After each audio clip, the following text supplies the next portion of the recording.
I'm Alex. I'm James. And I'm Dan. We're the RAGAMUFFINs, and this is episode 28 of the RAGAMUFFIN Music Podcast. Every month we get together and we talk about the latest news, music and trends in the world of alternative music.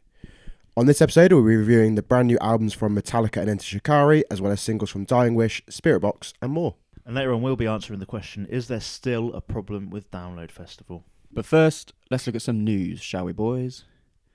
First up, Josh Gilbert, formerly of As I Lay Dying, is now officially a member of Spiritbox. This is a huge W for this band.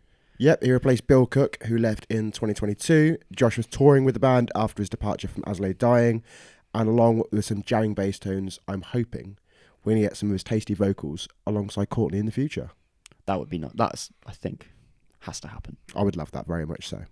Another news, Blink-182 played their first ever show with Tom back at Coachella, Weekend 1, and by all accounts it was a smash success, so much so that they're replacing Frank Ocean as the Weekend 2 headliner, because Frank Ocean seems like a bit of a fucking... Let's not even get into that.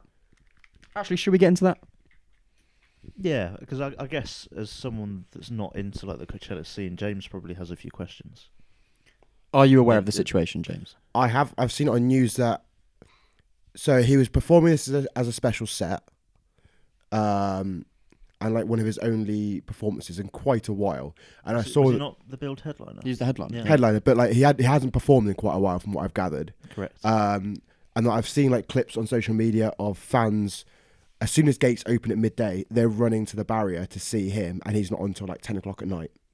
So there's obviously a demand there, but from what I've gathered as well, like he was on late, which any headline artist, unless it's serious issues, you're a bit of a dick if you're going to be on late, and I'll just say that now. Well, allegedly he was meant to have like some huge choreographed dance routine or something, but like either the day before or on the day he changed his mind and said no, he doesn't want to do that anymore. So And then he started late, which of course meant he didn't have as much time to play because of curfew, and then when the curfew hit, that was it. There was no big finish, no big grand finale. But even that, within his set, there was like a DJ set or something that happened? He DJ'd. There was a point where he was essentially just dancing along to his song being played on an aux, pretty much. By all accounts, a nightmare. Twitter kicked off, and he subsequently pulled out of Weekend 2 of Coachella, and God bless Blink-182 for stepping in, filling that void, and I think it's amazing. They more than deserve it. It's going to be so much fun. I wish we were there. It's the first time they played together as the three of them since 2014, and it also was the first performance of Mark after being cancer-free. Wow. So it really was something quite monumental for them as a band, and moving forward with the tours that are coming up, with album coming out. First performance of them playing Edging live as well. So all seemed quite positive for them. So I think stay on that kind of vein. Let's go Blink. Keeping with Coachella news, Knock Loose took over. They are probably, I would say, arguably the most talked about band from the weekend. Maybe that's skewed because we're in a bit of an echo chamber in terms of our social media. Chamber and tunnel vision, I'd imagine. Yeah, but still. But I mean, it's surreal to see a band like that being just everyone's talking about them, everyone's super hyped, and like every video I've seen is surreal. Like seeing the videos of Brian trying to teach people and talk them through how to mosh, and then Isaac then trying to teach people how to do a circle pit, I found absolutely hilarious. And then actually seeing it being done, though, by the Coachella crowd and doing it incredibly well. That circle pit was big, and they were going for it. So there's a lot of respect I have for that crowd. I think the stage diving is quite funny from the clips I've seen, because you see people who... I love it. You're falling in love with the hardcore scene. There's the front flips off the stage, but people are just not getting caught.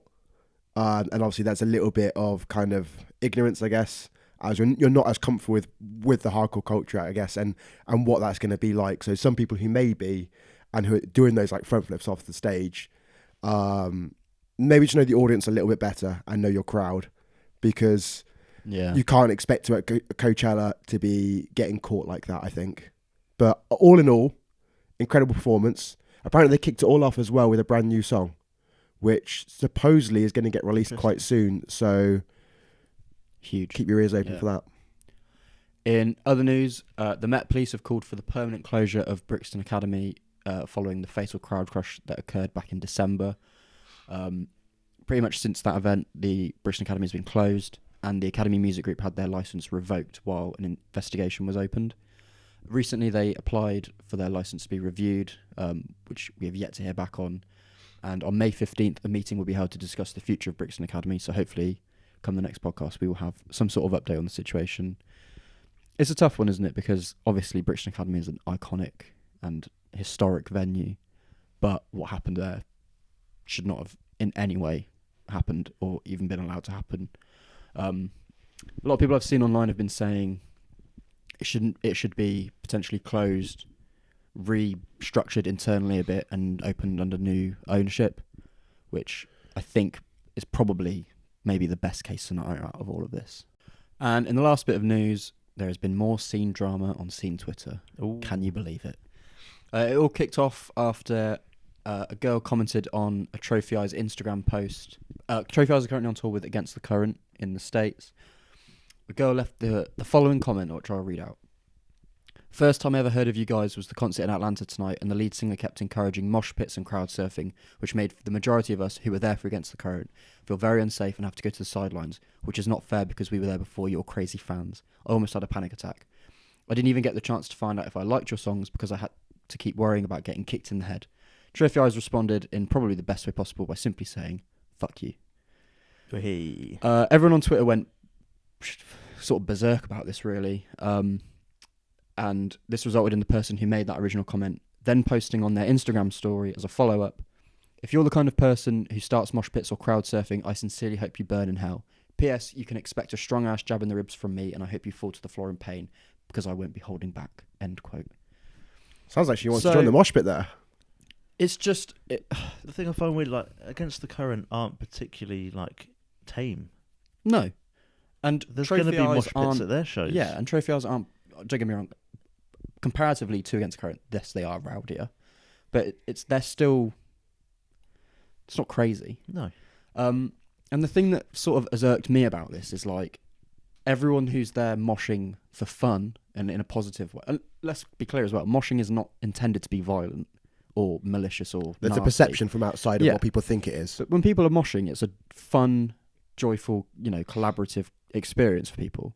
She draws the line at that, but she'll excuse her being intentionally violent or threatening violence with jabbing people in the ribs and hoping they fall to the floor. And it's just like that. Yeah. The contradiction. What's in your brain that thinks like people can jump around and have fun and that's not okay? But I'm going to intentionally try and hurt someone. But I can hurt you and that's all right.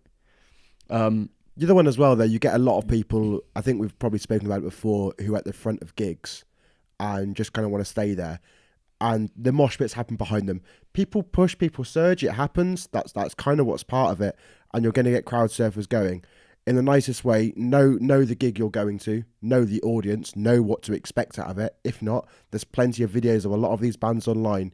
Do your research a little bit and know what you're going to go into, because it happens.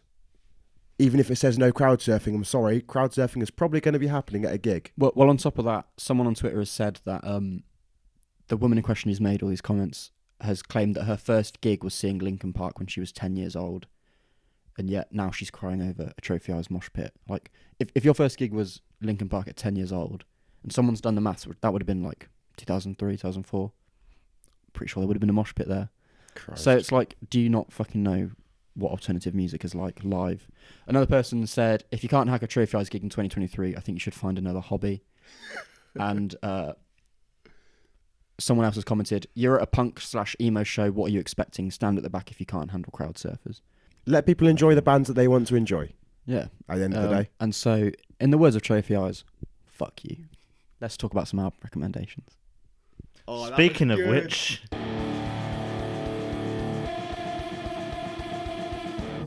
What did you recommend, Alex? Oh, yeah. I forgot about that. Last time, I recommended Trophy Eyes Chemical Miracle. Topical. I bloody love this album. I'm giddy at the thought of their Slam Dunk set, and I was very curious to hear what you guys thought. Well, I know that Dan would like it. I'm curious to hear what James thinks, but Dan, you go first. Yeah, I do love this album, and I remember hearing some of the songs of this album live, and it was really, really rowdy. There were lots of mosh pits and crowd surfing, and it was so much fun. Sounds dangerous. No, but yeah, this is like the Trophy Eyes album. Sadly, I don't think they'll ever do anything as great as this, but I'm looking forward to seeing what they do come up with. But yeah, revisiting some of the songs on this album has been an absolute pleasure, and I'm really glad that you recommended it again. Oh, I'm very glad. Something I really like about it is that it's quite dark subject matter. Most of the album is about suicide, or suicidal thoughts at least, but it's kind of presented in this kind of fun package, I guess. Like some of the songs are quite upbeat, some of them are a bit kind of like chilled out, not quite shoegazy, but with a bit of like a fun kind of tone to them. So yeah, I've really enjoyed revisiting this one. James? Well, this was my first kind of exposure to them. I really, really enjoyed it. Great listens throughout. I think the production on the album was fantastic, especially. I'm going to pull up the song. It was Rain on Me. Having the blast beats like straight away. Like it was heavy enough as it was going through. But it was that moment kind of like sat having it on like first listen initially, just kind of having it as a bit of a background, just to kind of get a feel for it. I stopped everything I was doing and then was just listening intently. And like having that kind of like section repeat itself throughout the song was like, okay, yeah, this is really, really kind of getting me now. And it's definitely something I'm going to be revisiting. Talking with the production, it was on Chemicals. I think a lot of the additional sounds, and I think we've spoken before about bands like Loathe. A lot of bands like Loathe who have like soundscapes and they'll use their production in a different way and add different things to it. This was kind of like that. It felt like they were really thinking about what was involved in the song structurally, and like the layering of different things. And I found that very interesting. That Chemicals like bang on the halfway point of the album as well. It's like a nice little break before you go into the second half of it. And yeah, it just kind of gave me the feeling that everything throughout the album was very thoroughly thought out and planned and executed. So this is definitely something I want to revisit. I need to look at the Slam Dunk clashes because I've kind of got my route set. Yeah. And I need to know who they're clashing with. If it's a band that I can give and take a little bit, I may make my way to Trophy Eyes. Especially now that we know that their live shows are crazy. Exactly. I do be moshing. I won't recommend it, but I would. Will there be crowd surfing? Oh, maybe. If I'm there will be crowd surfing. I won't recommend it, but I would actually be really interested at some point down the line to hear your thoughts on American Dream, the follow-up album, because it's a bit different. Maybe recommend it at some point. I will. I'll maybe save it till after festival season and we can revisit that. Well, actually, we'll probably review the new album when it comes out. I recommended Landmarks, Lost in the Waves. This is big for me because I've been listening to them a lot leading up to Slam Dunk. I remember this album coming out, and I think it was 2020. I think we may have even reviewed it, but I really, really thoroughly enjoyed it. And I want to see what you guys thought. It feels familiar. I'm sure I've listened to it before, whether we've reviewed it at some point or whether I've just stumbled across it before. I don't know. The title track is an awesome opener, and then there's the Keg on Rainfall that caught me off guard. There's some slightly more easy core parts on songs like Silent, and then rapping on Visage. So then straight away on those first sort of 3 or 4 tracks, there's already a few different elements that they've like thrown in, and it's like really, really interesting. There's a lot of like panning. If you listen with headphones, they do like a lot of like one guitar on the left hand side, another guitar on the right hand side, and switching backwards and forth. So I really enjoy that. It kind of sucks you into the music a bit more and like has you a bit more involved, I guess. And yeah, it was really, really fun, I thought. Yeah, I think the attention to detail and the sort of meticulous nature of the production is what makes this album stand out to me, as well as like the diversity and like the sort of styles that they're implementing across this album makes it fun to listen to. But like you said, when you got a good pair of headphones on, this album just sonically is like fun and engaging, which for modern metalcore is a rarity, I think. So, and the production is really, really crisp as well. Like you can hear, like you can like feel every single pick of the guitar. Good jams. Hell yeah, good recommendation. And Dan, what did you recommend? I recommended Prince Daddy and the Hyenas' self-titled album. I knew Alex would like it, but did James like it? There are parts I liked, yes. Again, production-wise, I found this very, very good. The bass tones in particular, I think, were absolutely gorgeous. And the production on the cymbals for the drums, I think, were very, very interesting, kind of different. Really made me pay attention to a lot of the beats, especially the way that the hi-hat was kind of part of the mix. Instrumentally, I think it was cool to hear some of the intricacies. Again, a bit like how speaking with the Trophy Eyes, this felt like there was something where they had planned it out, and you're hearing stuff like little tremolos on guitars in between sections as kind of mixed in with riffs or underneath vocals. Everything seemed like it was meticulously quite thought out, and also quite a diverse album. I feel like you could kind of jump between songs and it wasn't necessarily one particular style. It didn't like grab me straight away in terms of like repeatability for myself in particular, but it was quite interesting just being able to recognize that and kind of enjoy those sides of it at least.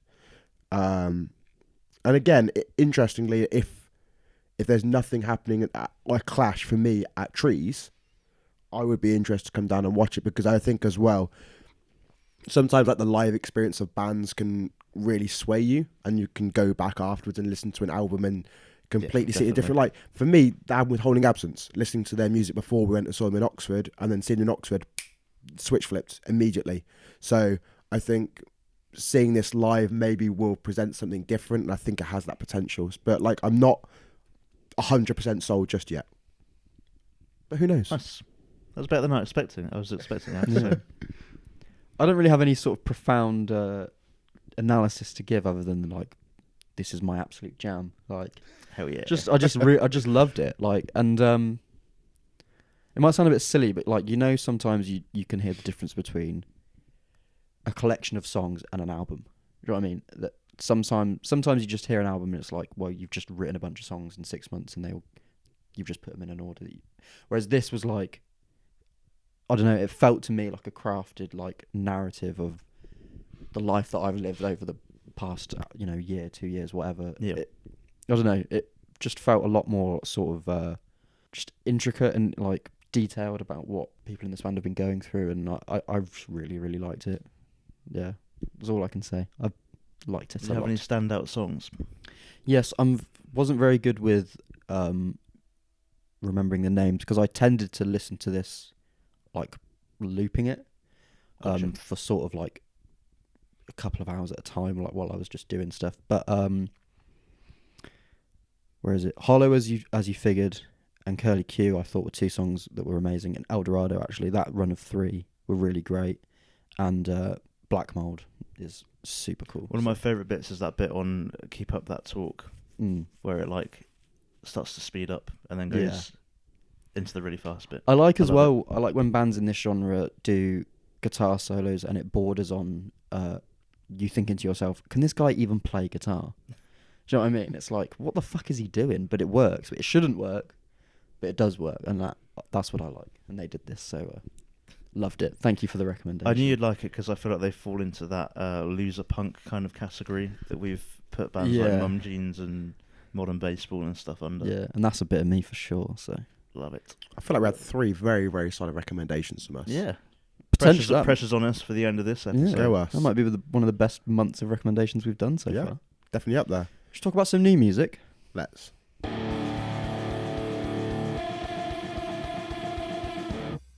The first song for us to talk about is Orange County-based hard rock / alternative metalcore band Against the Sun. They released The Enemy. This is a follow-up to, I think, their EP Truth's Wake from, oh Christ, when was it? Last year? Last October, I believe. Banging EP. Did this song match up? The answer is yes. It was a fucking sick. So That slaps. yeah, basically, what if they must have got together and said, hey, what if we just put all of the coolest things about metalcore in Put a it in one song, song. and we just let Brad absolutely cook on the vocals. Brilliant song. The guitar solo especially. Oh yeah. Sorry, I just keep talking now, but Something I really like about this song is like they're a small band, but you listen to this song and it could easily be from like someone like Under Oath or like someone that's at the top of their game and has been around forever. It's just so well written, so well produced, and it sounds great. They could easily be an established band and you just wouldn't know. yeah, I feel like the production with every release they've put out is just getting better and better. And like you said, it feels... It's definitely their best song I think they've put out. It feels like they're constantly stepping up. Like just straight from the intro, it's great. The riffs kick in with like all the instrumentals, and man, it just sounds fun.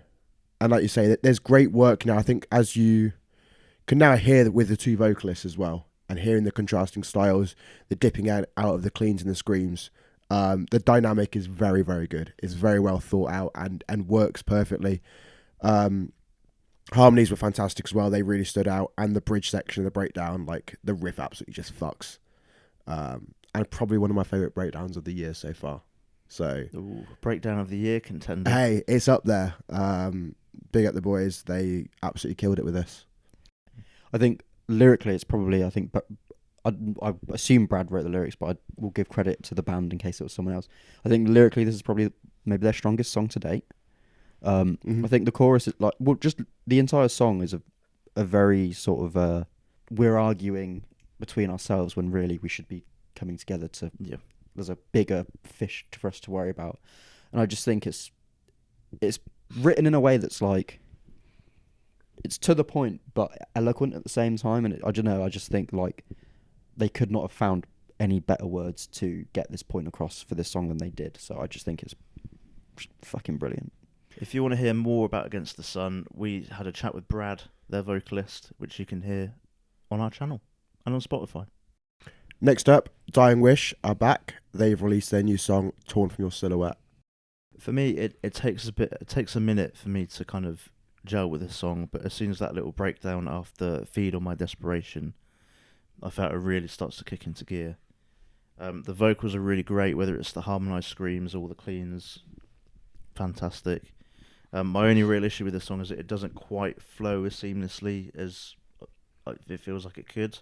It almost feels like it's kind of 3 or 4 songs chopped into bits and then kind of reassembled. Completely agree. In a way.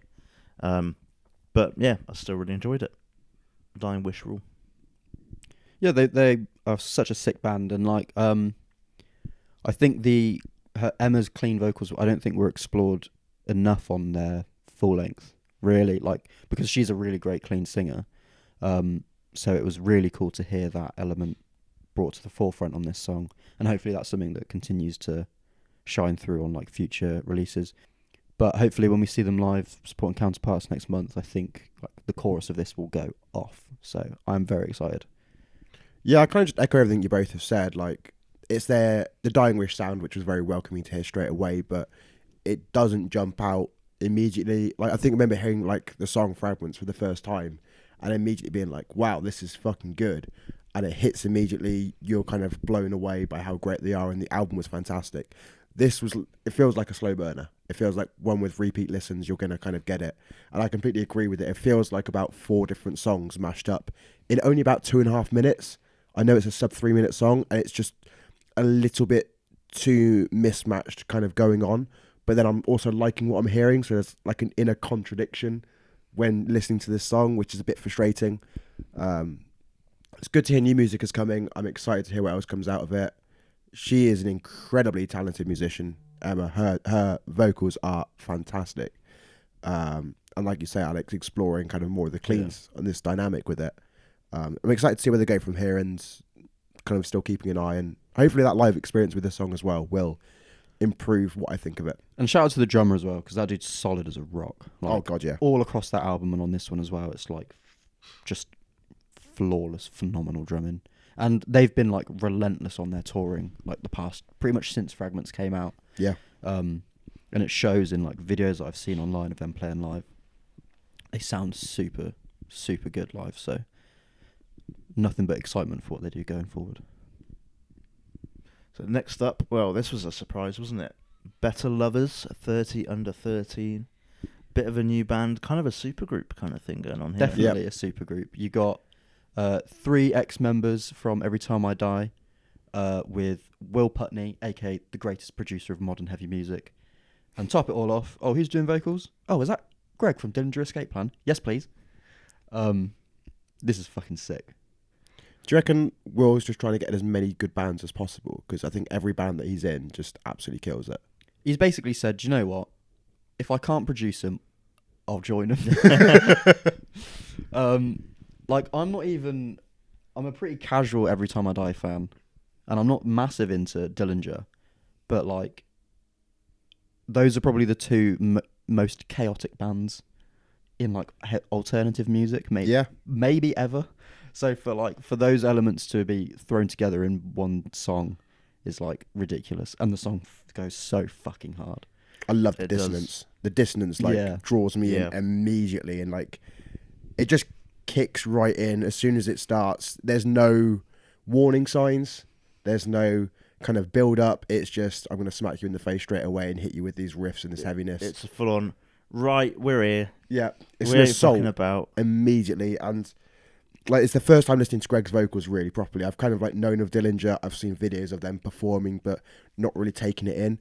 But then listening to it on this record in particular, and with this kind of sound, it's fucking incredible. And yeah, I've been spinning this quite a few times. I absolutely love it. Speaking of spinning it quite a few times, have you noticed if you put it on like repeat, it almost sounds like it loops around again. Yep. Ooh. It does. It kind of flows back into itself quite kind of seamlessly. Stops for like a second, and then it's just straight back in again. Back into unrelenting. It's Yeah. like you have I that love it. slight breather, and then it's like, right, here we go back into the fray. I think for me, this is like so far a top 5 song of the year. Yeah, definitely up there. And I'm very, very, very excited to see what comes from them going forward. To be honest, we're recording this the day that their tickets went out for their UK tour, so it's probably already sold out. But I would like to maybe go. You might have to have a little cheeky look at that. There's loads of like timing changes in this, which keeps it all interesting, and it kind of almost makes it seem like a bit of a show reel. Obviously, with it being the first thing they've put out as a band, it's almost like, yeah, we can do this, we can do this, we can do that, a little bit of this as well.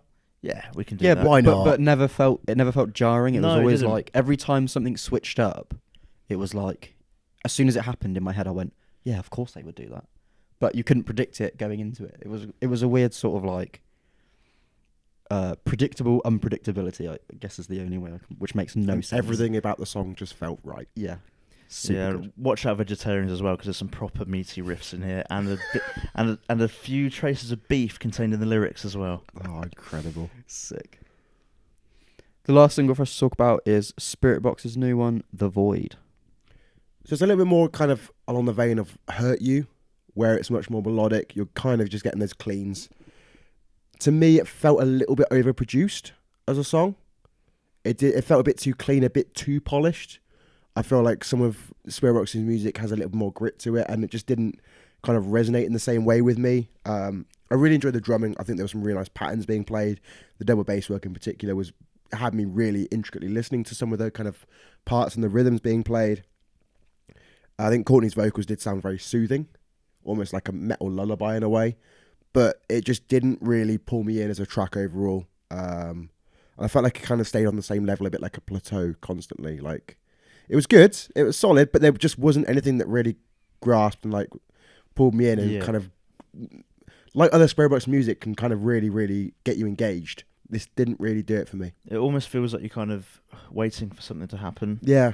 It's like, I'd maybe compare the vocals in a way to Harriet, with like the way it's kind of hushed and lulling you in, but with Harriet they lull you into a false sense of security, and then they hit you really hard with like a breakdown, some screams and stuff. That's what I thought Spiritbox were going to do here, but it just kind of And I thought that stayed was at a going to level for happen. the whole song. I thought that was going to happen when the bridge section started to come in. I was like, okay, this is what it's kind of building to, and this is going to be like the big part of the song. But the bridge didn't really go anywhere. No. And so I was like, it feels like it's lacking any kind of hook. Yeah, it just let me down, and it was a shame for that. Like, I was really hoping it to be blow me out the water and be absolutely incredible, and it just didn't feel like it. I do like it, but does it slap? No, it doesn't. I've got nothing to add. Right then, Metallica are back, 72 seasons. Does this excite you for Download Festival? Are you excited to hear some of these songs live? Does it jam? Do we enjoy a Metallica album still in 2023? Would you like a Metallica fan's opinion first, or a neutral opinion first? Let's go to Metallica fans' opinion. Okay, that's me. Well, look, here's the thing, right? Metallica... He doesn't like it. He doesn't like it. No, let me get there. I would say, and if this might sound over-dramatic, but I don't care, Metallica are the most influential band in heavy music history. So I was waiting to see if anyone was going to rebuttal me then. No, that's fine. No, I think that's a very strong point to make. Influential. They're as influential as it gets. They have a catalogue that is iconic. Their set list every night is going to be filled with bangers. So do we need a whole new album when really we're probably only going to get one or two of these songs added to the set? No. That being said, are there 1 or 2 songs on this album to add to the set? Yeah, I think so. Lux Eterna, which was the first single, slaps. And actually, the more I've listened to it, the more I've warmed to Kirk's solo. I know that some people flamed him online for it, but it's alright. It's not great, but it's alright. I think If Darkness Had a Sun was a pretty cool song. And what was it called? And You Must Burn was really fucking sick. So if those 3 are added to the set over the 2 sets that download, I'll be very happy. But the problem with this album, right, is not every single song, the majority of these songs completely overstay their welcome by about 1 or 2 minutes. And like, for example, the opening track, 72 Seasons, could have started at the 54-second mark. It just... I understand what they're trying to do. They're trying to build tension, and they're trying to get you hyped up for something. But it's like, I've heard a Metallica song before, and I've heard Metallica songs where you just kick it off straight away and it's fucking sick. So just do that instead. So like, overall, I was a bit like, it's cool, and there are things that I like about it. But at the end of the day, it's the same thing that we talked about with Slipknot. We're only going to get 1 or 2 new songs added to the set now. And everyone's going to be there for the same old songs as well. They're not going to be that bothered about the new ones. So it's sort of like, do the ends justify the means of this album? I think probably not. At the same time, they're Metallica, so if they want to write an album like this, more power to them. They can do what they want. I think I was slightly disappointed going into it because, like, look at the album cover. It, like, using bright yellow colours, and like it felt like a slight modernisation of metal. So I did wonder whether they were going to go for like a slight modernisation on their sound as well, but instead it's just a Metallica album, I guess. Like, they're not doing anything special, and like, I did enjoy the album, but again, it's 77 minutes long or something like that. Yeah. And to me, just having it on kind of casually, I couldn't tell you the song names because every song is pretty much the same sort of template. That's what's so sick about their early stuff, is like, you listen to Master of Puppets, every song has an identity. Whereas I think half of the reason why the singles stand out is because they were singles and we had more time with them. Do you know what I mean? It's like a lot of the deep cuts on this album would just sort of bleed into one for me. I feel like with that, there is the kind of unpopular opinion that people are going to have that aren't necessarily fans of Metallica like you and me, Dan, is that a lot of Metallica songs sound the same because they have a distinct sound. They have their guitar tones, which I saw an interview, I think, with James Hetfield, and he was saying, like, each time we kind of go into an album, we look at trying to improve our guitar tones, but we always kind of go back to the same ones because they're so good. Yeah, because it's the same guitar tones again and again. It's what made you popular. There is no expansion, like you said. There's no modernization on it. It felt like how a Metallica album should sound, and nothing surprised me. I have to say as well, Lars Ulrich is arguably one of the greatest drummers around, but on this album, he's just not really done a lot. Really, there's a massive argument that can be had about Lars. I know there is, yeah, but this is why I said arguably. Very, very arguably. Some people would argue the case that he's one of the best drummers around, but a lot of the drum parts on this album were just a bit dull. Yeah, it was too similar. It was, there was not enough variation. I love the drum part for Lux Eterna. I think that is great and it is interesting. And it is kind of like the main criticism, I guess, with Lars, is that a lot of it is just copy paste. And there is the testament of like, yeah, he's a solid drummer, and like that's kind of like the part of what he is, and that's why he's so great. Yeah, but like, I don't know. It's just, you look at other bands, you look at like a Slipknot, for example, and you can hear the drum parts.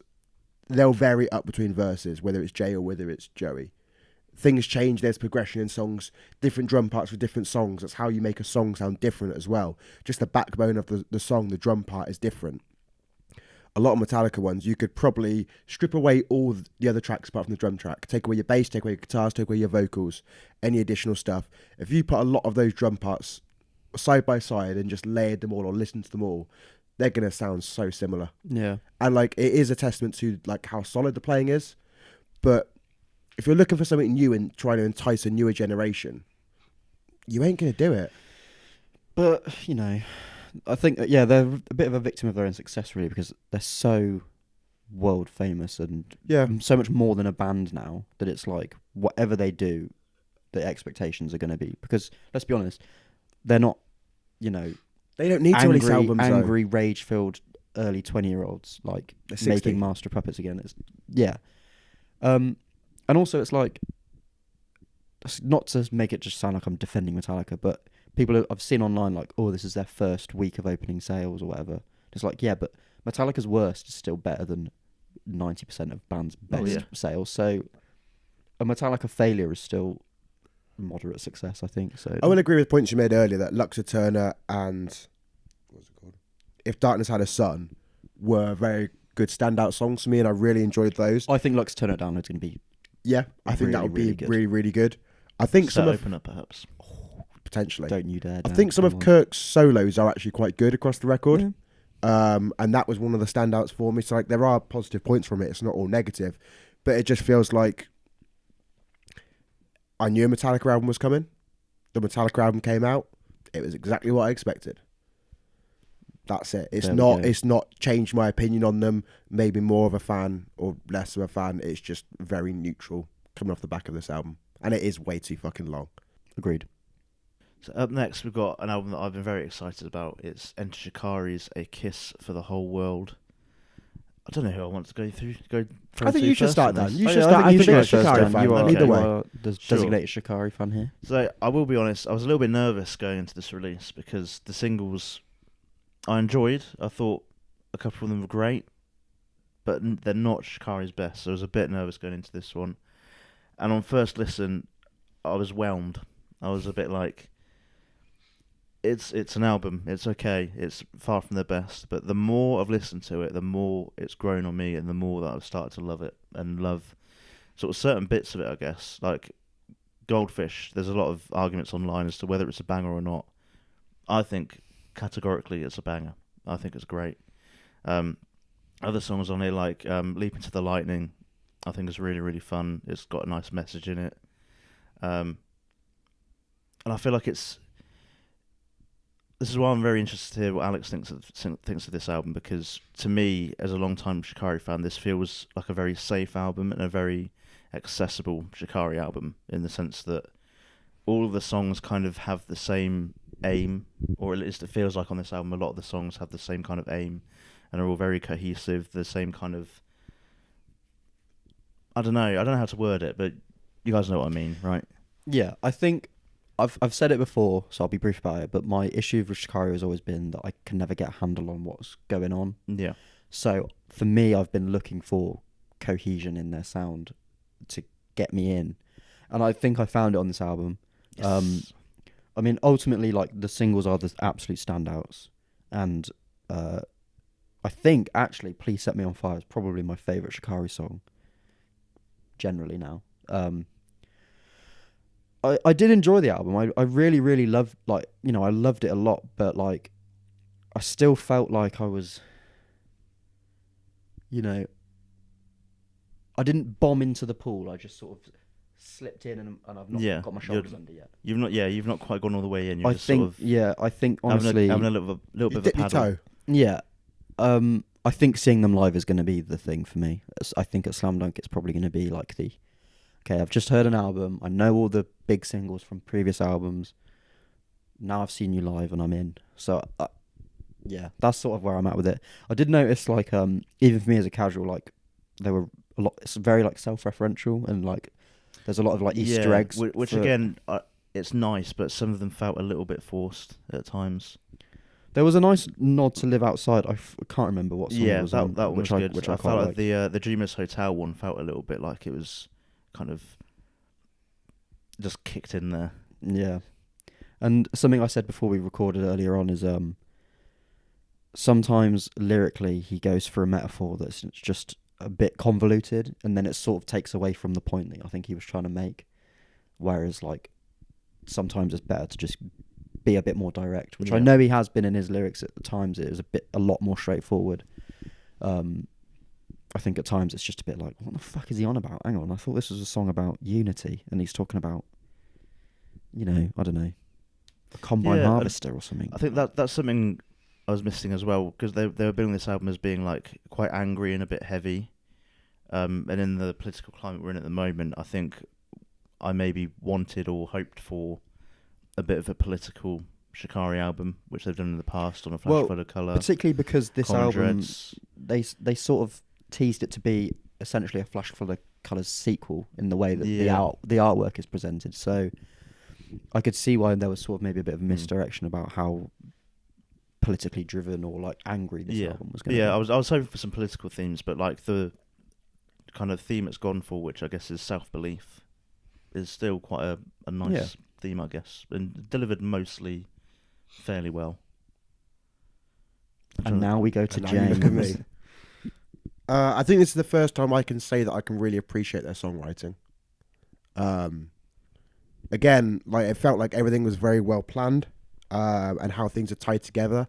It feels very much like thematically across the album, you could like run a string through it, and it there is a thread there. Yeah, which I think is they've often in the past kind of blended songs into each other. Yeah, I think it's probably done the most effectively on this album. Yeah, I feel like most of the way through. As we discussed earlier on the podcast, like you can have albums where it is just built up of singles, or ones where it does run through and run very well through. And I think they do this very well in that.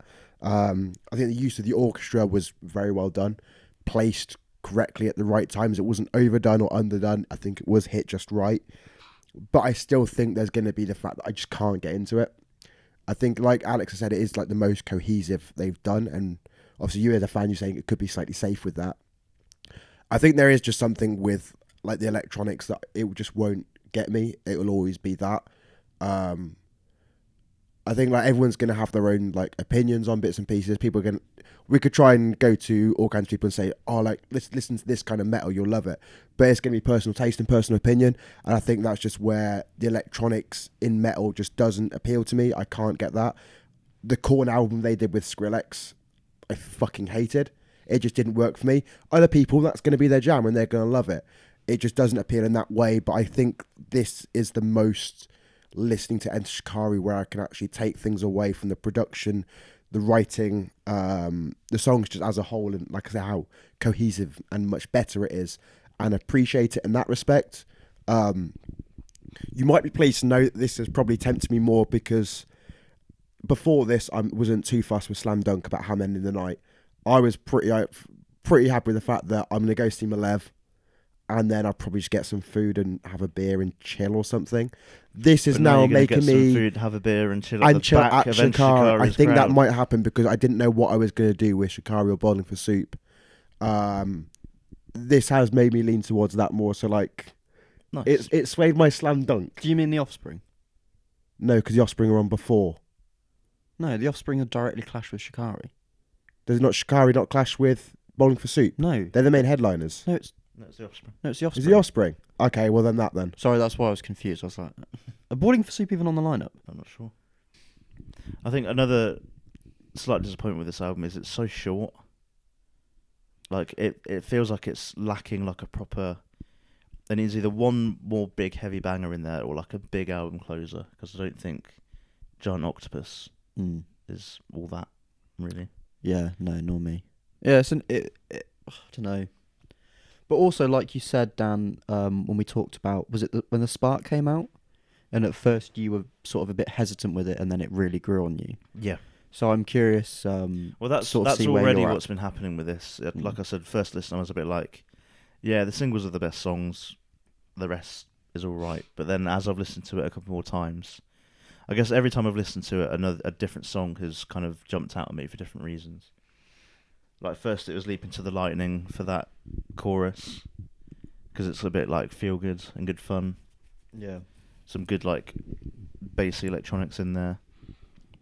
And then it was Goldfish the next time round, which sounded a bit of a silly song the first time round, but then that chorus does kind of become a bit of an earworm, and yeah. I'm liking it a lot more the more I listen to it. Well, there we go. So next month we've got a few bangers coming out. A few maybe not so much bangers, but let's see what you want to listen to the most. On May 12th, we've got two albums. We've got Amity Affliction, Not Without My Ghosts, and we've got Veil of Maya with Mother.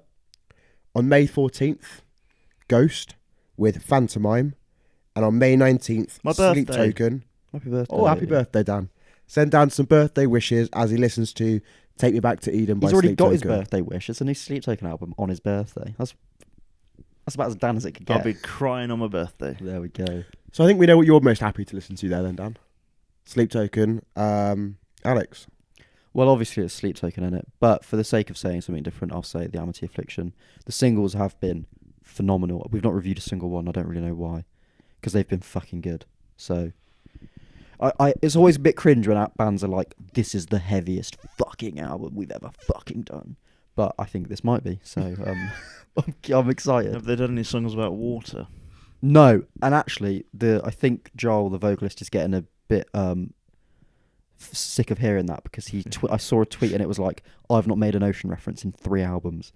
It was like, well, thank God. Well, not ocean specifically, but they've Ocean, done, well, yeah, they've done water. other Watery water things. things like lakes. Yeah, they've dragged a lake. Yeah. He's let the ocean take him. Mhm. He's been soaked in bleach. Fuck me, Um, that's a good one. Yeah, that's a liquid, so that counts. Yeah. Lost in the Undertow. Probably. Yeah. I'm sure. Wow, I'm sure he has. I am very much looking forward to the Sleep Token album. Some of the most recent song, I can't even remember the acronym on the song name, if I'm honest. Do you wish that you loved me? Yeah, we That haven't one. reviewed it properly, but let's We just haven't. give a quick It didn't really land Speed for me. review. I actually quite like it. Fucking hated it on the first listen. Now I love it. Yeah. I'm still not as keen. It took me about half a song to get into it, but then I was like, The like very this is a melody. the staccato like delivery of the vocals in the chorus is a bit annoying, but now I'm into it. So The melody. It's melody as fuck. But I am most excited for the Veil of My release, Mother. They've just been putting out banger after banger and just seem to be developing and I think deserve a lot of more attention than they get. And I think this album is going to be fucking good. every time I hear you say "Mother," all I can hear in my head is Meghan Trainor's song "Mother," and I really hope that a cover of that. Could you remind us of how that goes? Nope. I don't actually know this song. Have you not heard it? No. It's like I'll play it at the end. I'm not gonna. come on. I am your mother. You listen to me. Stop all that mansplaining. No one's listening. Gig talk. Gig talk.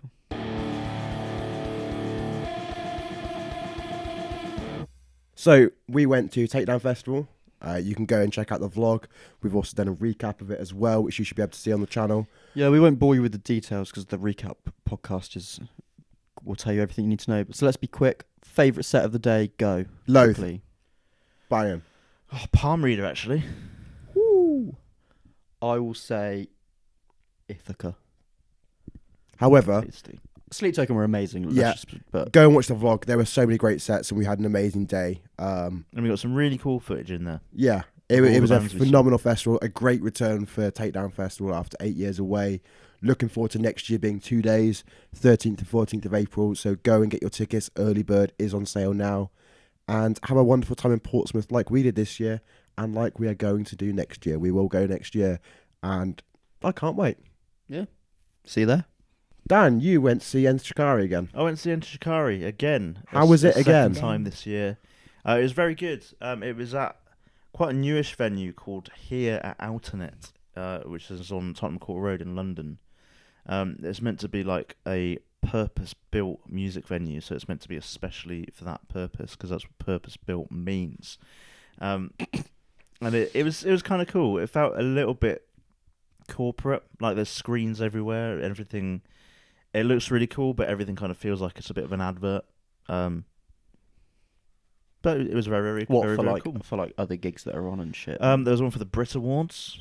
There was a Netflix Forgot that was a advert thing. That's there. just been though. Because like the queue to go in, it's like under a little like underpassage thing, so it's all sheltered, and the whole little tunnel area is like screen, which is quite weird. I'll show you guys a little picture in a minute. Maybe we can throw it up on the screen for Nice. anyone watching on YouTube right now. Also available on Spotify. How so this was basically for people that don't know, Shikari did basically the same tour but 3 months in a row. Yeah, it was with different billed as support. the residency tour, so they essentially did the same tour 3 times on 3 separate months with different supports and a slightly different set list as well. Ooh. It's a very interesting model to tour with. Hmm. Was it? Did you find it? Did you go to the same venue twice? First of all, No, I went to Bristol the first time round, Okay. and then London this time. production change at all? Production was still exactly the same? Yeah, Set list change at all? setlist was a little bit different. A little bit different, so you they'd- kind of get they'd some obviously variation. they'd released Bloodshot as a single by this point, so they played that one. Mm-hmm. They chucked a song called Slipshod in there, which you guys might not be familiar with, but it's quite a rowdy one and a very silly one, so that was a lot of fun. They played System and Meltdown, which are like the intro tracks to their album A Flash Flood of Colour, which they don't tend to play very often, so that was a nice one. And System as well, they did as like completely spoken word as well, and then went like straight in hard with Meltdown as well. So Awesome. that was a very, very cool. Do you like this model of touring? Do you think? Could it work for other It's bands, or is it interesting. very specific to them? Do you think? I think they mainly did it as a way to do album pre-orders, because it was a case of, obviously they're much smaller venues than they normally play, so Yep. it was a case of you pre-order the album, you get early access to the tickets, Right. kind of thing. So I think it's mainly a bit of a ploy to sell pre-orders for the album, but it was a cool idea. Obviously, it must take up a lot of time and quite a lot of energy to kind of be constantly touring for 3 months in the same country. But obviously, it allowed them to do a different set list every time, to take different support bands every time as well. Yeah, it's like essentially 6 bands Yeah. on one tour, if that makes sense. Mm. 6 support bands. So that's amazing for Mm. those bands to be exposed to Shikari audiences. Yeah, And exactly. yeah, and as a fan, the benefits obviously like, oh well, if I can't go to this one, I'll just try again next month. Or like if or you go did to multiple go ones. to multiple ones. So I would like to see this as a model that hopefully other bands do. But I mean, Shikari are sort of pioneers about things like this. Whether or not other bands pick it up, we'll have to. Yeah, explore. well, I mean, it could be that other bands use it in a similar way to boost album pre-orders and things like that. Very clever. And it seems like it might have worked because they're battling for a potential #1 album. Huge. Amazing for the scene. Make it happen, people, if you're listening. Did you have a favourite gig out of the 2? They were both good for different reasons. The Bristol one, I kind of, I guess, focused a bit more on the content for the vlog and got like a few more videos and things. But the London one, I was going to get like a few short clips and make like a reel or something, but then I realised quite early on that the vibe was high energy. It was going to be like pits for the entire thing, so immediately I was like, no, let's put the phone away, let's just have a good time here. So I think from personal enjoyment, it was the London one, and in terms of the set list as well.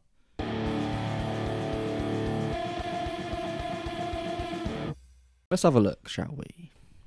I feel like we need some kind of comments jingle there. Yeah, I'll cook something. We'll sort something out. We put out a clip from our Takedown Festival vlog of Sleep Token playing Chokehold. There's been a few people saying the same sort of thing, such as Photon Bread saying, wow, just wow. And Ashley and Carol putting it very nicely saying, holy shit. Yeah, I think indeed. agreed. That performance was incredible. Go and watch that video if you haven't seen it. We've got a comment on the I Prevail vlog, where James and Ruben went to see I Prevail with Trashboat supporting at Wembley Arena. So there was a comment from Elliot Smith on the I Prevail vlog saying, I scanned a QR code in a service station toilet. You guys are cool. What a fucking legend. Thank you, Elliot. Much appreciated. It's nice to hear that people are seeing those, scanning them, and wanting to stay along for the ride. We Always appreciate welcome. you. Thank you. Come join the crew. Likewise, Jimmy commented on one of our podcast episodes saying, I saw this because I was in Euston Station and there was a QR code, which is an interesting way to admit that you were having a shit in the train station. Yeah, we know where we put those, so yeah. We know what you'd be doing. Hope you had a good shit, but thank you for coming by. We love it. And then finally, Zedco commented on the Beartooth Sunshine reaction. Great video, James. Well Thank done, you. James. Saying, gives me old school Beartooth vibes and I love it. Awesome reaction. Big tune. Very much looking forward to this yellow era of the band. Yeah. The yellow era, yeah. I mean, I thought with Riptide we were going down the turquoise era, but So Caleb said, I think it was via I think some like Q&As on Instagram that Riptide was just a single only. It won't be on the album. Ooh. We had a brief stop at the Teal era. We like popped our heads out the train station, said hello at Teal, went back in, and then we're going off to Yellow. Chew, chew. Chew, fucking chew, bitch. You said it, and it just looked at me. And those are the comments. We love reading your comments, so make sure you leave them on our videos, and we may well read them out on the next podcast episode.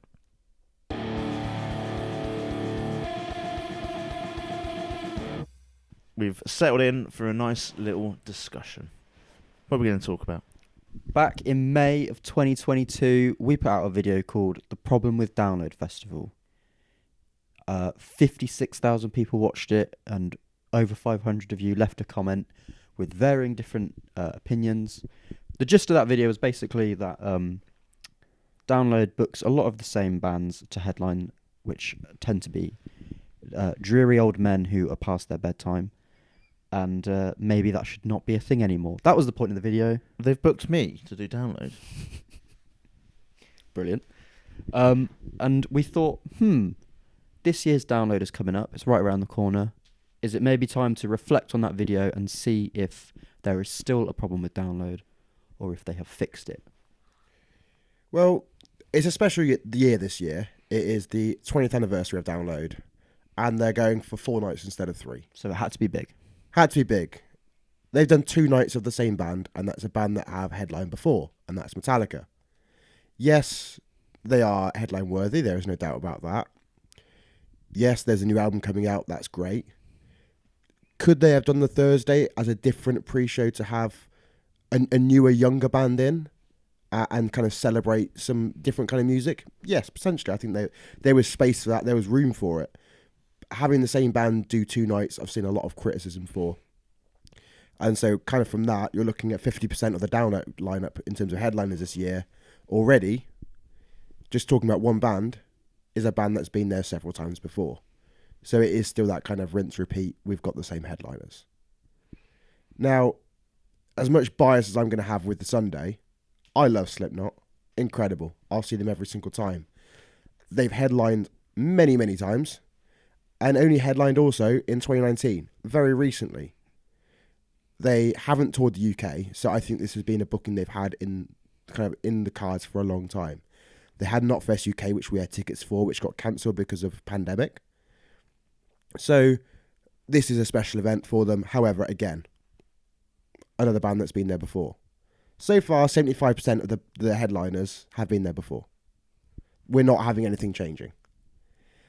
The slight glimmer of hope that we have right now is Friday night, headlined by Bring Me the Horizon. It's not even a slight glimmer, it's a fucking beam of hope, I think. It's a hope that things are going to change in the future, because this is a band who are so deserving of their headline spot.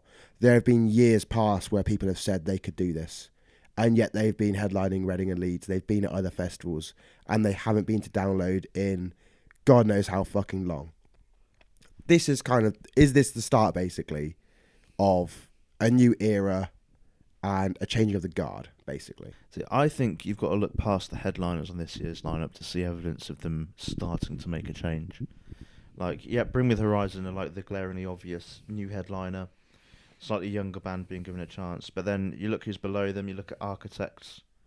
That's potentially a booking. I mean, Architects I don't think have played Download since like 2009 or something silly like that. So having them return that high up on the bill kind of suggests that they're maybe being prepared and ushered in and introduced as maybe a future headliner. You've got Parkway Drive, who it's debatable whether they're a future headliner still or not, but they're right up there in the mix. But I think the main thing is lower down on the lineup, you've got like a real mix of genres there now. Mm-hmm. There's always been a few pop punk bands on the Avalanche stage, but they're dotted around a bit further around the lineup now. You've got bands like Beauty School kicking off the day on the Sunday on the Dogtooth stage.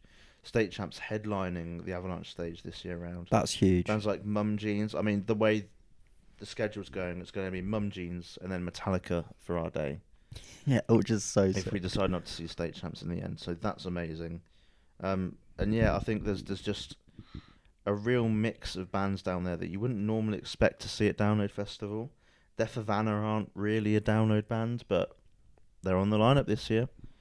Mod Sun set it off. Crawlers, not necessarily download bands, they're on the lineup. So it does feel like they're kind of starting to just start feed like a bit more of a mix of bands through lower down the lineup that will, in years to come, be in these higher positions on the lineup. Yeah, I think you've sort of nailed a really big point there, is that really to understand where Download is going, you have to, just... I think people, and we've been guilty of it in the past, people get too bogged down in who's headlining that you forget that actually you're going to be in that field from about 1 PM, seeing bands all day. So it's like, actually, the whole day, the whole lineup has to be strong. It can't just rest on, 2 hours at the end of every night. With that being said, I think I can forgive the double Metallica because, let's be honest, like, they could have very easily, I know this is the 20th anniversary, but they could have still very easily not done that fourth day. And if that wasn't the case, we wouldn't even have the thought in our mind about complaining about the double Metallica. And it is true, Metallica are the reason that they're doing a fourth day, because on their world tour, they're doing two nights dates in every city. That's kind of their thing. Yeah. So when they were approached to play Download, they probably said, well, yeah, we'll do it, but we want to do 2 nights. Yeah, and actually, to be fair, that's fair for the UK fans, because if everywhere else in Europe and on this tour is getting a double night event, for them to only do one in the UK would be a disservice, I think, to UK fans. So, and what it means by having this extra day as well is there's an extra day of those bands that they can kind of put in front of an audience and be like, yeah, these guys are going to be in the lineup in the future as well. Get to know them. I think also when you consider all of the bands potentially that could have been brought into headline, as far as like legacy bands are concerned, I think Metallica and Slipknot are about as good as it gets.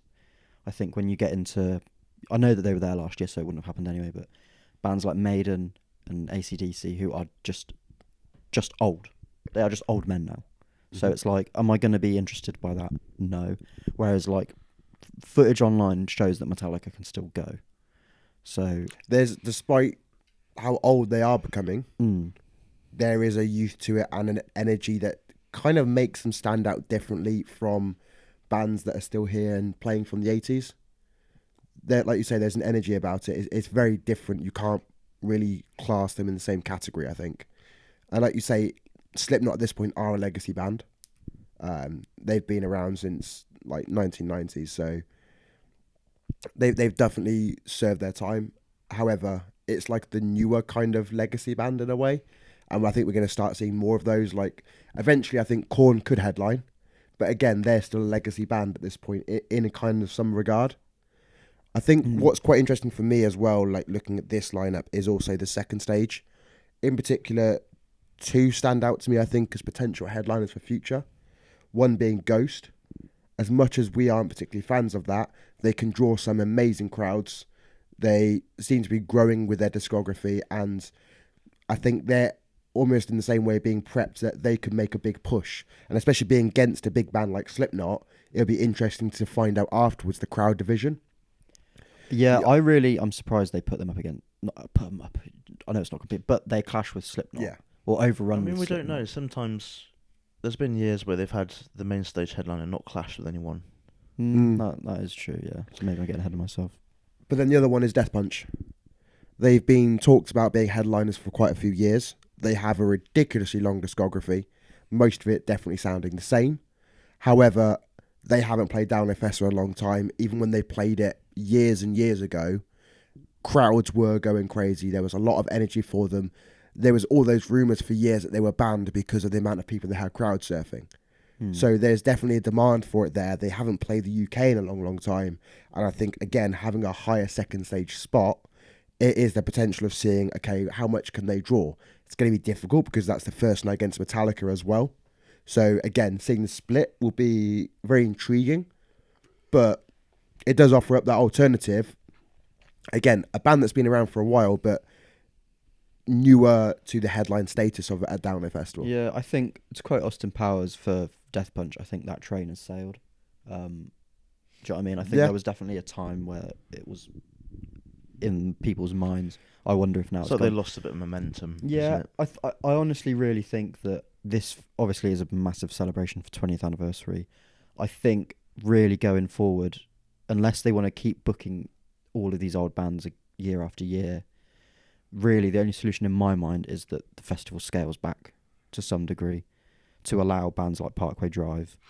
But I think in Ghost terms of to be headliners and not, because let's be honest, you put Parkway Drive on that main stage now as a headliner with the sheer scale of it, They'd be lost. They'll be lost. I think the only, in my mind at least, the only solution beyond this anniversary blowout is to then shrink down a little bit. To touch on what you said in terms of like bands, kind of like the train has gone at that point. That has been something that's been said about Download for years. Just there's a part of it feeling, yes, we're littered down lower with a lot more variety, a lot more newer bands that maybe haven't played in such a long time and are deserving, like Architects in their spot. A lot of different kind of things on there. But it could have got to a point where the train was going on Bring Me the Horizon. I think you could get to there. There is a long history of that band now. Again, they're looked at as younger. Just because they haven't headlined Download Festival before, yeah, but doesn't mean they've always been doing something and always been staying very relevant, I think. I agree, but then I also think that there could be a point if the wrong release comes out. Yeah, if they and a suddenly band dropped a drops pop off, album, then sure, they're not going to be Download. No, headliners. but I think if you looked at maybe like a couple of years after that, if they then got headliner status, it depends on where the band is here and now. And I think the point I'm making with it is that Download, I think, for a lot of the time have been a bit out of touch with their audience, booking all these legacy bands, and it's, are they going to stay out of touch? And are they going to actually introduce these newer bands, and whether, like you suggest, downscaling? Well, this is what I mean. I think they're going to aim for... I mean, you look at Reading and Leeds now, and it's very much like just a popular music festival. So there's lots of just...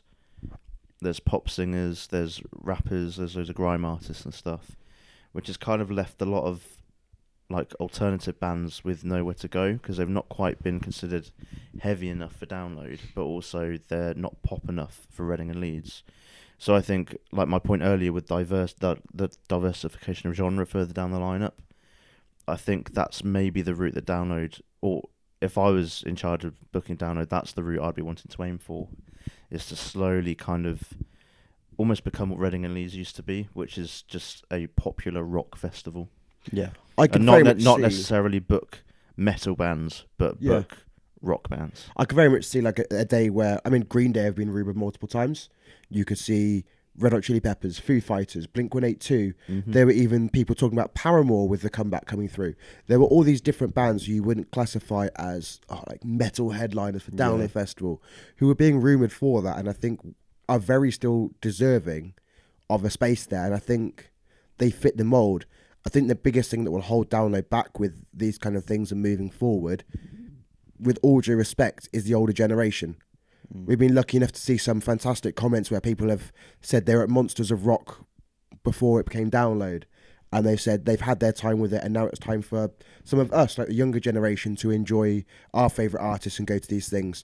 But then you get a lot of people who are still stuck in their ways, who want the same bands year in, year out. Which, you That's do understand. which, If you've been I going do there respect. for 30 years, you Yeah. have to respect the people. But even, who want what I they would want. say, like, as me, one of the biggest Slipknot fans you'll find, and I would see them on every tour they come around, I don't want a Download Festival where every 2 years I'm seeing Slipknot.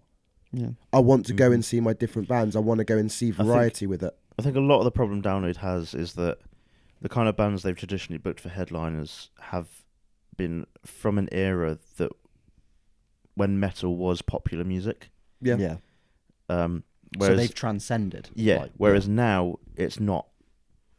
So you kind of there's kind of not the headliners of that scale coming through. So like Alex has mentioned, they either kind of need to downscale, or like I mentioned, they need to like realign their target audience and go for some different rock genres and rock demographics. And I think it will pay rather off. than purely be a metal festival. Yeah.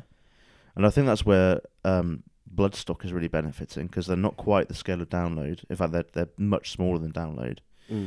But the bands they book are the right size for the festival. Agreed. And it's a lot more focusing on like a purer sense of metal. Yeah, exactly. Yeah, and I think this, like with the sellout of this year, obviously there are loads of factors involved with what's led this to sell out. Yep. But I think it's the sheer power of the whole lineup, and like you said, the diversification of the genres across the whole weekend is what has attracted, I think, more people than just a stale lineup year on year. I do think, looking at the positives with this, that this Bring With Horizon booking will come out at the back end of this and be like, of course they did that. That was perfect. It was amazing. They took a risk and it paid off. It's like in 2009 when Slipknot first headlined. There was so much controversy and so many people saying they weren't worthy. Nah, this isn't good enough. They shouldn't be headlining. They came out of that and it changed Slipknot as a band. After All Hope Has Gone just coming out, they transcended and they became like that level of band. Like when you talk about the Metallicas, you talk about the Iron Maidens, those big, big, heavy bands that are kind of transcend into like the mainstream almost more. They became that off the back of that Download set, and it was because of taking that risk. You're right, but at the same time, in terms of Download, who else is on that level to headline? Like Not at that level anymore. If it continues the way it is, to Bring Me the Horizon just become part of this. I think, to be honest, potentially based on this like, success, revolving door of headliners. I could see see them again in 2 years' time. I think you could see Bring Me the Horizon, especially with the way Reading and Leeds is changing, and with them being a UK band, I think you could see them becoming almost the UK equivalent of Slipknot for Download Festival. But I reckon you could see them in repeat years. That's a problem. I know, but I think the only way this gets fixed is with a higher up the chain changing in how Download Festival is run. Yeah. And I think it goes more into... Which I guess we'll start to wrap up in a minute, but like, I think that's what's happening, where they're doing it further down the lineup already. I think it's going to slowly, year on year, we'll see the lineup diversify slightly more. And I think it's a natural thing with people's music tastes now as well. People aren't just into one type of music anymore. People like... It's like a pick and mix. People take all the bits that they like and they go, yep, I listen to that band, I listen to this band, and they might be completely different bands. But that was people the thing is, like, when it was Monsters of Rock, being a rocker or a metalhead was like your identity. It was in. Yeah. Whereas now it's like I would probably I don't know, I would cringe at calling myself a metalhead because I think that my music taste is far more diverse than that. But this is a festival that I think I am the target audience for. So it's like it's a difficult one, isn't it? Because it's like, I don't know, people don't have that sort of elite, like, die-hard, I will kill a hardcore person because I like heavy metal sort of allegiance anymore. I think the interesting means that, like, it's just difficult for, I think, Download to figure out where to go. There's much more diversity, I think, in general of people's music choices than there ever has been now. And I think that shows and it translates well. There are people that I know who I'm like, they've heard songs and I'm like, didn't expect you to have listened to that and enjoyed it. And I think it's a good thing. It's healthy. And then I know we bring up Sleep Token a lot on discussions like this, but look at the different types of songs they're putting out already. Just for this one album, I've heard rumours that apparently there's going to be a song there, Vessel Raps. Yeah, I've heard that rumour as well. So there's a little bit of everything going in there, and the popularity they're gaining, and people like all of it. Exactly. So again, it's an example of people like whatever they like these days. I also will I'm here for it. One final point, and then maybe we'll start wrapping up. Also, some of the responsibility is on Download to make a new band feel like a headliner. So, for example, Parkway Drive. I know we just talked earlier about how they could get sort of swallowed up by that, but not if Download give them their backing and present them to us in a way that convinces us. Do you know what I mean? It's like if you it's the whole terms of promotion. If you shove them out there with no help, then they'll sink. But you have to be able to like confidently stand. Yeah, you need to confidently stand behind them and say, "This is our headliner," and people I think will actually get behind new bands. Anyway, the question we posed was: does Download Festival still have a problem? In as few words as you can, what are your answers, boys? For this year, I would say no. But I think it's a sort of a bit of an anomaly because it's an anniversary special year. So really, we might not have an answer until the following year. Yes, it has a problem. after this year's download, I think it will start to change. I think there's still the same problem that we mentioned in our previous video, but there's some early signs here on this year's lineup of them starting to think about the future and starting to fix those problems. But what do you think? Let us know in the comments down below. Do you think download's still got a problem? Do you disagree or agree with any of our comments? Who do you think could headline down in the future that could be a new band? Or do you just want to see the same old bands again and again? Let us know, and we'll see if we agree with you at that point.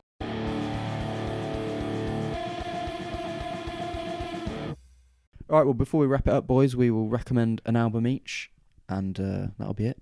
James, what would you like to recommend? I'm going to recommend, in preparation for Download Festival, I have actually started getting into Lorna Shore quite a fair bit now. Pain Remains is a very good album that I've been listening to. It was their most recent release. I've really got into it and enjoyed it now. I'm very excited to see them at Download, and I want to give you guys another spin of it before we go very, very shortly in about 6 weeks. I know James has seen Trash Boat recently, and you're showing signs of starting to get into them a little bit more. Mm-hmm. So I'm going to recommend their debut album, Nothing I Write You Can Change Woo! What You've Been Through. Yes. Alex is a happy boy. It's such a great album. Mix of pop punk and hardcore in there. Lovely, lovely stuff. Alex is still thinking. I'm really Mr. trying Alex? to think. To be honest, my first instinct was to recommend either Ride the Lightning or Master of Puppets in preparation for Download, but we've just listened to a Metallica album, and I don't think I want to. I don't want to have to put you think I'm through going to go to any Metallica sets right now. Could someone flame James in the comments for saying that, please? This opportunity will never come around again to see Metallica. Twice. I'm good, thank you. Fuck you. Depends what's on in the village for me. Yeah. I To be can't- fair, I don't acoustic believe what I'm sets. hearing. There's a bar in the village. Yes. There's a bar by main stage. Yeah, we've been busy though, isn't it? Fuck off. Smaller queues. Okay, in preparation for 2000 Trees, I know it's a bit of a way away, I'm going to be recommending Fleshwater's album, We're Not Here to Be Loved. Hell yeah. Not Got a ducky on the cover. It does indeed. I've noticed recently, Dan, that we've been recommending albums that the other person already knows, and it's mostly just targeted at James. So I will try and break that chain next time, but I can't think of another one, so Fleshwater is. And it means I get to listen to it again, which is cool. Woohoo! What have we got going on the channel, boys? We've got reaction videos. We've got good reaction videos and bad reaction videos, depending on your point of view. Well, let's just clarify. The reaction videos reacting themselves is good. The reacting Reacting's is good. but the music content we're is good. listening The music is questionable. So you can check out my reaction to the brand new Beartooth song, Sunshine. and also 100 Gex. Exactly, 100 Gex. After viewing it the first time, Dan and Alex decided to put me through more torture, and so I had to watch more songs based on some of your requests. So please suggest more bands. We do have one for Scarlord, which is on the books and will be out soon, so you can see my reactions to that coming up. We've got vlogs coming left, right and centre coming up for different festivals. We've been to Takedown, we've got Slam Dunk coming up, Download, 2000 Trees, and we're thinking about Burn It Down. So Thinking about it. that could be a good fun day out at the beach. We've vlogged all the gigs we've been to as well. Beartooth vlog is out there. That's one of my favourite ones, I think. One of your best, mate, I say. We Smash the produce edit. such great content, don't we? Listen, the festival season's going to be fucking chaos, so if you don't want to miss any of it, the best thing to do would be to subscribe, I think. Yeah, I would. I would, if I was, If I wasn't subscribed, I would subscribe. I think you should subscribe. That'd be great. Subscribe. The other cool thing is that there may be some little things happening at Download Festival 2000 Trees. We might have some little treats if you're at those festivals and if you come and see us. So stay tuned, and who knows what you might get. Ominous. A big old hug. A big old hug. That's the end. We'll see you next time. Bye. Laters.